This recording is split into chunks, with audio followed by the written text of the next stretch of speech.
एक तरफा कार्रवाई हो रही है, घर बुलडोज किए जा रहे हैं, इसे इजरायली मैकेनिज्म कहेंगे।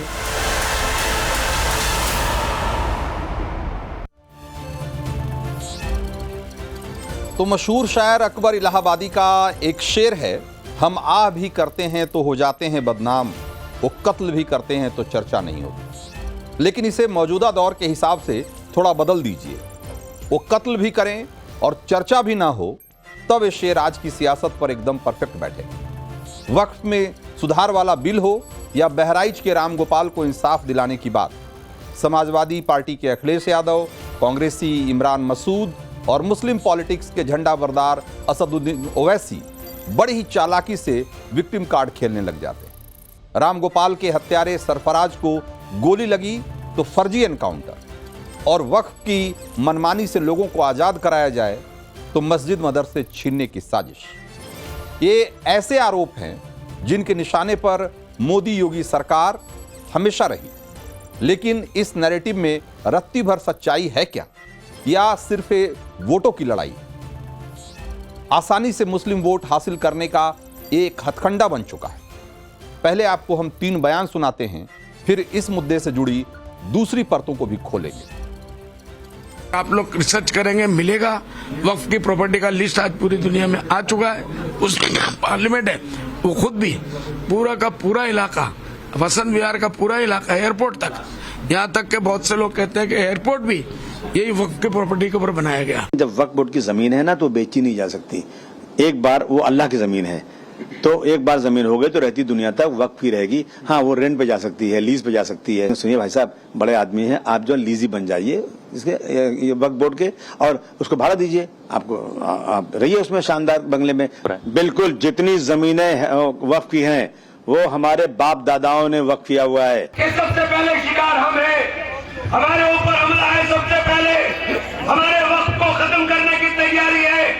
वक्त कानून ला करके हमारी तमाम वक्त की जायदाद को खुरदूर करना चाहते हैं। आपकी समझ में नहीं आ रहा है, आप लोग आज भी बंटने की बातें कर। तो वक्फ बिल को लेकर पिछले दिनों देश में कैसे बड़े पैमाने पर एक क्यूआर कोड अभियान चलाया गया, सड़कों पर उतरकर इसके खिलाफ सरकार पर दबाव बनाने का माहौल बनाया गया, और ये सब करके दुनिया को एक मैसेज देने की कोशिश की गई कि हिंदुस्तान में मुसलमानों के हक पर डाका डाला जा रहा है। जिस वक्फ बिल से वक्फ के मामले में पारदर्शिता लाने की कोशिश कर रही है सरकार, उसे नकारने के लिए एड़ी चोटी का जोर लगाया गया। और अब उसी कड़ी में यह बेसिर पैर का दावा किया जा रहा है कि भारत की संसद भी वक्फ की जमीन पर बनी हुई। और आपने सुना बदरुद्दीन ओवैसी को, बदरुद्दीन अजमल को, उन्होंने क्या कहा? उन्होंने कहा कि संसद भवन तो छोड़िए, संसद भवन के आसपास का सारा इलाका वक्फ का है। और इतना ही नहीं, वहां से लेकर आप जो देख रहे हैं पूरा वसंत विहार, वसंत कुंज, और वहां से आगे बढ़िए तो दिल्ली का पूरा एयरपोर्ट कई सौ एकड़ में जो बना हुआ है वो सब का सब वक्फ। यानी कि समझिए तो दिल्ली कमोबेश पूरी दिल्ली ही वक्फ पे, वक्फ की संपत्ति। अब आप सोचिए, अगर आज की तारीख में वो कह रहे हैं कि वक्फ की लिस्ट में ये सारी चीजें हैं, अगर पूरी दिल्ली वक्फ की संपत्ति है तो आने वाले दिनों में बदरुद्दीन जैसे मौलाना और इनकी तरह तमाम ऐसे लोग हैं जो इस पूरे देश को वक्फ की संपत्ति घोषित कर सकते हैं। क्योंकि ये देश भी, जैसा बहुत सारे लोग मानते हैं कि एक लंबे समय तक इस देश पर मुसलमानों ने राज किया है, मुसलमान शासकों का राज रहा है इस देश पर कई सौ साल तक, और उस हिसाब से देखें तब तो ये पूरा देश ही मुसलमानों का है और पूरा देश उस तरीके से वक्फ का है। इस तरह की सोच के लोग हैं और ये कह रहे हैं कि ये वक्फ बिल में अगर कोई सुधार करके, संशोधन करके उसको ज़्यादा अकाउंटेबल, ज़्यादा पारदर्शी बनाने की बात की जा रही है, तो उसका विरोध किया जा रहा है ये कहकर कि ये लोकतंत्र पे हमला है, ये मुसलमानों के अधिकारों पर हमला है। और इनकी जरा देखिए हिमाकत कि किस अबू आजमी कह रहे हैं कि भारत सरकार को संसद का किराया देना चाहिए वक्फ बोर्ड को।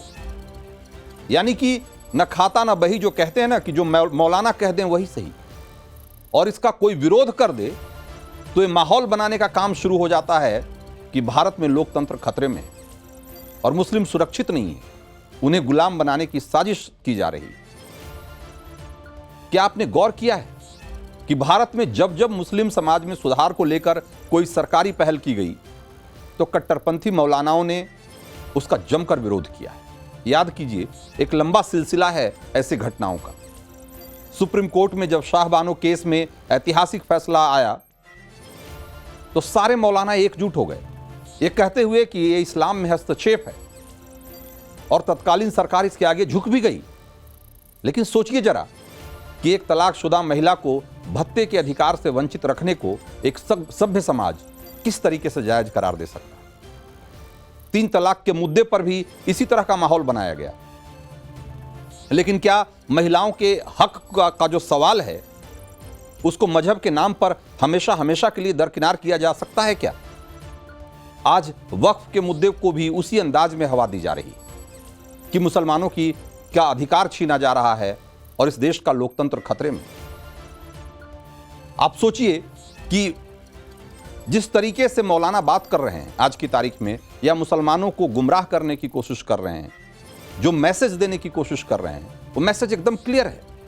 और वो मैसेज ये क्लियर है कि अगर मुसलमानों को उनकी मनमानी करने दी जाए, मुसलमानों को अपने तरीके से रहने और अब इस देश के कानून को अपने तरीके से उसका इस्तेमाल करने या उसको इंटरप्रेट करने की जब तक आज़ादी दी जाती रहेगी तब तक तो कोई दिक्कत नहीं है। तब तक इस देश के लोकतंत्र में भी कोई दिक्कत नहीं है। इस देश का लोकतंत्र भी सुरक्षित रहेगा, इस देश का संविधान भी सुरक्षित रहेगा।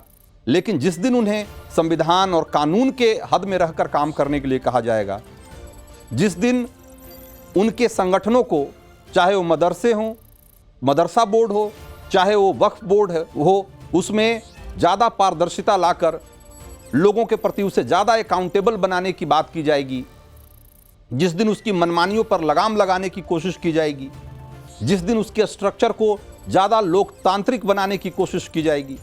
जो नया बिल है वो क्या कर रहा है?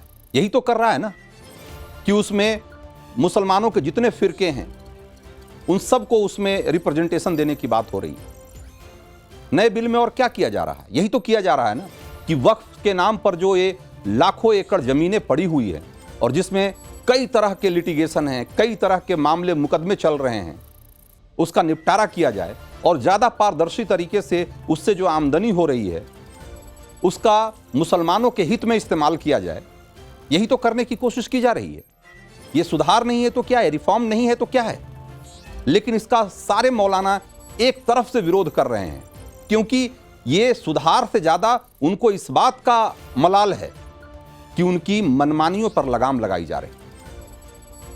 जैसे मनमाने तरीके से कि जहां उंगली रख दी वो जमीन वक्फ की हो गई। ये जो मनमानी का अधिकार था, ये अधिकार छिन रहा है। और इस बात की बेचैनी, वो इस बात से बेचैन नहीं है कि सरकार कोई नया कानून ला रही, वो इस बात से बेचैन है कि जैसे पहले वो किसी जमीन पे हाथ रख देते थे, जिसको नोटिस जारी कर देते थे, वो जमीन वक्फ की मान ली जाती थी और उसे किसी देश की किसी भी अदालत में उसे चुनौती नहीं दी जाती थी, नहीं दी जा सकती थी। अब वो अधिकार छिनने जा रहा है। और ये अधिकार, या ये यूं अधिकार नहीं कहिए इसे, ये मनमानी करने की जो छूट थी, अब उस छूट पे अंकुश लगाया जा रहा है। इस बात की बेचैनी है मौलानाओं को। तो इसीलिए जो असम के सांसद बदरुद्दीन अजमल हों या समाजवादी पार्टी के विधायक अबू आजमी हों या फिर कांग्रेस के सांसद इमरान मसूद हों, सवाल यह है कि जब वक्फ बिल पर संसद की जेपीसी चर्चा कर रही है, जब देश की संसद पूरी तरीके से इस बात के लिए अधिकृत है कि वो देश में के भीतर के किसी भी मसले पर कानून बना सके और इस देश के चुने हुए लोग, इस देश के जो प्रतिनिधि हैं, जनता के प्रतिनिधि हैं, सांसद, वो आपस में बैठकर चर्चा करके और कानून बना सकते हैं, इस बात का अधिकार संविधान ने दिया हुआ है। तो देश भर में ये लोकतंत्र और संविधान और सरकार को लेकर जो इस तरह का नफरत का माहौल बनाने की कोशिश की जा रही है, इसके पीछे क्या मकसद हो सकता है? वक्फ बोर्ड के पास 9 लाख करोड़ की जमीनें हैं और इसे हड़पने का आरोप लगाकर मुस्लिम तबके को क्यों उकसाया जा रहा है? वक्फ बोर्ड पर सरकारी जमीनों पर कब्जे का जो आरोप लगाया जा रहा है, उसको अगर आप देखेंगे तो आप हैरान रह जाएंगे। हिंदुओं के गांव और मंदिर तक वक्फ की जमीनें बता दी गई। और अभी एक और नया मामला आया है, केरल में चर्च से लेकर के और उसके आसपास के जितना जो गांव का इलाका है सबको वक्फ की जमीनें बता दी गई।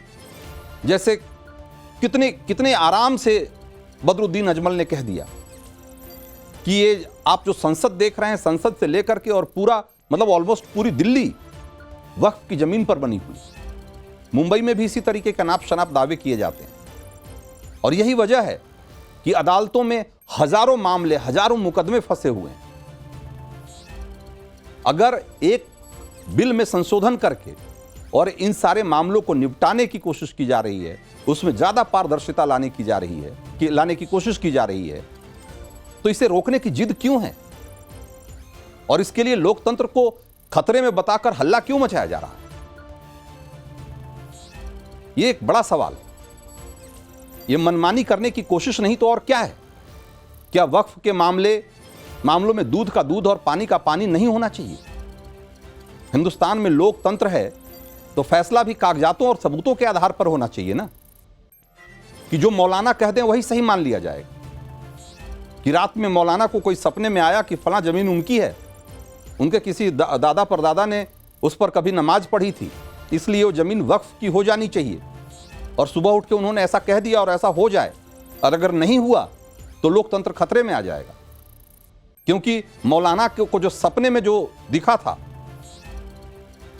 उसे पूरा करने की मनमानी, उसे पूरा करने की आजादी उसके पास नहीं है। इसलिए देश का लोकतंत्र, देश में आजादी और मुसलमानों का हक सब खतरे में आ जाता है। वक्फ बिल के मामले में हिंदुस्तान का कट्टरपंथी गैंग जिस मॉडल पर काम कर रहा है, वो तुष्टीकरण की चाह में लोकतंत्र को खतरे में होने का हल्ला मचाने वाला मॉडल है, जिसे हिंदुस्तान में लंबे समय तक सियासी शह मिलती रही है, और इसीलिए इनका हौसला इतना बढ़ा हुआ है। सेकुलरिज्म के नाम पर उन्हें छूट दी गई, मनमानी करने की छूट। मोदी सरकार ने 10 सालों में जिस तरीके से सियासी तुष्टीकरण के खेल पर लगाम लगाया, आज वही बेचैनी अलग अलग रूपों में दिखाई दे रही। हिंदुस्तान ने वो दौर भी देखा जब सड़कें नमाज के लिए बंद कर दी जाती थी और इसे संवैधानिक अधिकार बताया जाता था। इस जबरदस्ती को समर्थन देने वाली सियासत से जुड़े हुए लोग अल्पसंख्यक वाला टेप निकालकर बजाने लग जाते थे जब कोई सवाल उठता था। यूपी के बहराइच में पिछले दिनों मूर्ति विसर्जन जुलूस में के दौरान जो हत्याकांड हुआ, हजारों की भीड़ के बीच रामगोपाल मिश्रा नाम के युवक को गोली मार दी गई, और सरवर चिश्ती जैसे मौलाना से लेकर के और AIMIM के सांसद असदुद्दीन ओवैसी तक इस हत्या को किसी न किसी तरीके से जायज ठहराने की कोशिश करते हुए दिखाई देते हैं। एक बार सुनिए उनको। अगर आप ही खुद जज बन जाएंगे, आप ही खुद फैसला सुनाएंगे, एग्जीक्यूशनर बनेंगे, तो फिर कोर्ट की, संविधान की, कानून की जरूरत ही नहीं है। ये तो बहुत गलत हो रहा है, और ये एक तरफा और हेटरेट बताई जा रही है एक समुदाय के खिलाफ। ये एक तरफा कार्रवाई हो रही है, घर बुलडोज किए जा रहे हैं। इसे इसराइली मैकेनिज्म कहेंगे। 1967 में पहले गाजा में घर तोड़े थे इसराइलियों ने, वही पॉलिसी को अडेप्ट कर रहे हैं, उनकी पॉलिसी चला रहे हैं। वो तो एक बहुत छोटी सी जगह है, हिंदुस्तान तो बहुत बड़ा है। तो सुना आपने, गजब तो ये है कि सीना जोरी के इस चौंकाने वाले सीन के बीच कांग्रेस सांसद इमरान मसूद ये बयान देते हैं कि हिंदुस्तान में मुस्लिम आबादी को गुलाम बनाने की साजिश चल रही है और इसके खिलाफ मुसलमानों को खड़े होने की जरूरत है। इमरान मसूद ने बात यूपी के मुरादाबाद में एक संविधान बचाओ सभा में दी। आज देखिए, ये ज्यादातर लोग जो आज संविधान बचाने की बात कर रहे हैं, लोकतंत्र बचाने की बात कर रहे हैं, ये वो लोग हैं जिन्होंने सारी लोकतांत्रिक मर्यादाओं को हमेशा ठेंगे पर रखा है, जिन्होंने कभी इसकी परवाह नहीं की। इमरान मसूद का बयान आपके जेहन में होगा अभी भी। इसी तरीके से मंच पे खड़े होकर उन्होंने प्रधानमंत्री मोदी के लिए क्या नहीं कहा था। वो बोटी बोटी वाला बयान सबको याद होगा। वो कौन से संवैधानिक मर्यादा के दायरे में आता है? जिन लोगों ने जीवन में कभी भी संवैधानिक मर्यादाओं की फिक्र नहीं की, आज वो लोकतंत्र और संविधान बचाने की बात कर रहे हैं।